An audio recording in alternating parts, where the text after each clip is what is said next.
To be exact, it has been 265 days. That was when they met in the 2020 Eastern Conference Finals.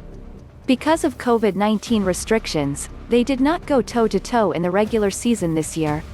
And while the score was exactly the same as the final in Game 6 of last year's battle, the result was different in Game 1 of the 2021 Stanley Cup semifinal series. In this one, the Islanders were the victorious squad, skating away with a 2-1 win. Here are 3 takeaways from New York's Game 1 win.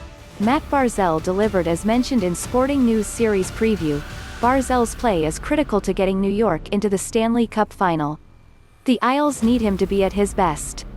He struggled at the start of the playoffs, collecting just 3 points against the Penguins and going goalless in his first 8 games. Then, he flipped the switch and has had 6 points, 3 of them goals, in the last 6 games. Barzal continued to roll Sunday. He notched the critical first goal with an out-tracing the defender, net-crashing, 5-hole effort. After receiving a stretch pass from Josh Bailey, he got past 2021 Norris Trophy finalist Victor Hedman and buried the puck behind netminder Andrei Vasilevsky.